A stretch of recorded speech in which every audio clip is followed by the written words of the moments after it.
আসসালামু আলাইকুম ভিউয়ার্স, কেমন আছেন সবাই? আশা করি অনেক অনেক ভালো আছেন, সুস্থ আছেন এবং নিরাপদে আছেন। ভিউয়ার্স, আজকের বিষয় জরায়ু ফাইব্রয়েড টিউমার। ভিউয়ার্স, জরায়ুতে ফাইব্রয়েড টিউমার একজন মহিলার জরায়ুতে হয়ে থাকে, বিশেষ করে জরায়ুর প্রাচীরে বা পৃষ্ঠে হয়ে থাকে। অর্থাৎ জরায়ুতে বা জরায়ুর উপরে অস্বাভাবিকভাবে বৃদ্ধি হওয়া নন ক্যান্সারাস টিউমার। ভিউয়ার্স, যখন কোনো একজন নারীর এই ইউটেরাস ফাইব্রয়েড টিউমার হয়ে থাকে, বেশিরভাগ ক্ষেত্রেই তেমন কোনো উপসর্গ থাকে না।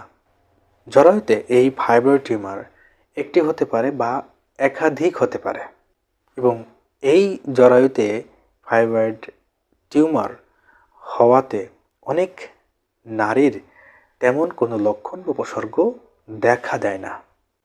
কিন্তু এই টিউমার যদি একের অধিক হয়ে থাকে, অর্থাৎ একাধিক হয়ে থাকে, তখন বিভিন্ন লক্ষণ বা উপসর্গ দেখা দিতে পারে।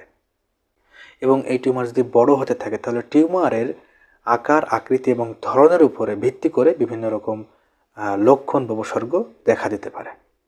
যেমন যে কমন একটি সমস্যা, সেটি হচ্ছে পিরিয়ডের সমস্যা, অর্থাৎ পিরিয়ডের অনিয়মিত হওয়া, অর্থাৎ তার সঠিক সময় পিরিয়ড না হওয়া, কিংবা পিরিয়ডের সময় অত্যাধিক ব্যথা বেদনা হওয়া, অত্যাধিক রক্তপাত হওয়া, অর্থাৎ মাসিকের অনিয়মিত দেখা দেওয়া।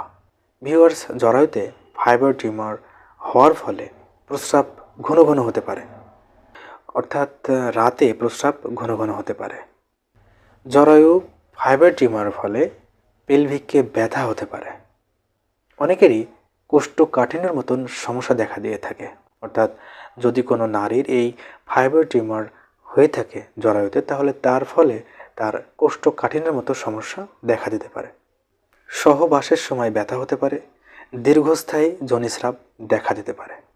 অনেক মহিলাদের ক্ষেত্রে পিঠে ব্যথা, বিশেষ করে পিঠের নিচের দিকে ব্যথা হতে পারে। ভিউয়ার্স, জরায়ুতে ফাইব্রয়েড টিউমার অনেক কারণে হতে পারে, যেমন হরমোনের ভারসাম্যহীনতার কারণেও হতে পারে, কিছু জেনেটিক কারণেও হতে পারে।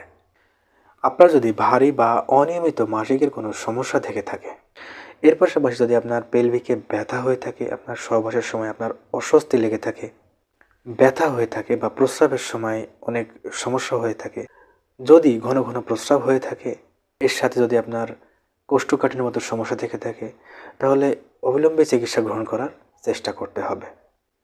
এই সমস্ত লক্ষণগুলো যদি আপনার থেকে থাকে, তাহলে অবহেলা না করে আপনাকে অবশ্যই চিকিৎসা গ্রহণ করতে হবে।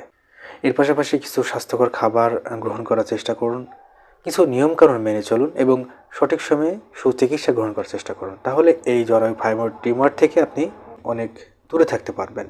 এবং চিকিৎসার পাশাপাশি যদি আপনি কিছু নিয়মকানুন মেনে চলেন, স্বাস্থ্যকর খাবার গ্রহণ করে থাকেন, তাহলে এই জরায়ু ফাইব্রয়েড টিউমার আপনার হওয়ার আশঙ্কা অনেকাংশেই কমে যেতে পারে।